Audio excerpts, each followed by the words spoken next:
So today what I'd like to do is talk about a couple different methods to create lead list to help you do telemarketing. I think it's good to have a couple different lists to go to resource for every day that you do some calling on the phone.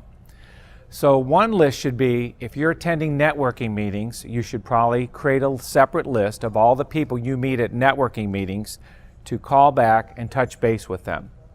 Another list would be created to use from resources such as the St. Louis Post-Dispatch, the RCGA magazine, Business Journal. The Business Journal and the Commerce Magazine both have list of members which you can resource and call those members, and it works very, very well.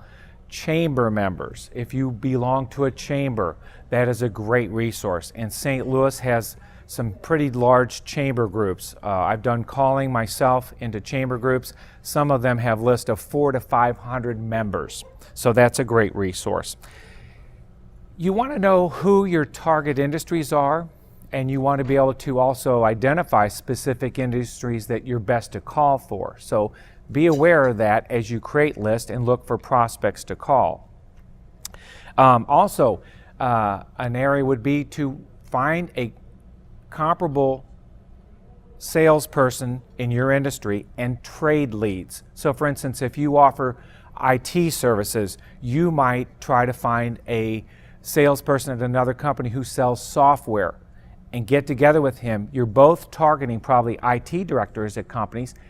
Trade leads with each other, and that might help you, and you could use that person's name as you call, but it's a great fit. Also, we don't do this enough, but ask people for referrals.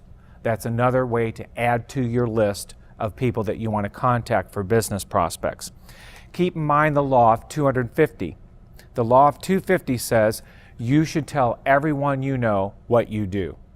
So tell your lawyer, your accountant, your dentist, your doctor, your bank teller, your banker, your friends and family, your barber, the hair salon person, your dog groomer. Everyone you know should know what you do, because each one of those individual people within a year will come across probably 250 people that they know and could share your business, what you do with your service or product. So that's another way to create leads. And then the last source would be to purchase a list. And that one is where you get to actually tell them the demographics that you want. You might want a list of a company that's 500 million or less, or 100 to 200 million.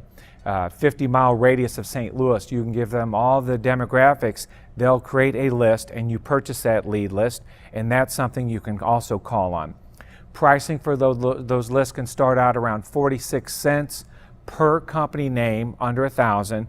If it's typically over 1,000, it can be around 33 cents. So that can be a great list. And some resources would include like Info USA, Hoover's, Sorkin's, Jigsaw, AccuData, Hardy Hanks are just a few that I recommend to my clients for resources.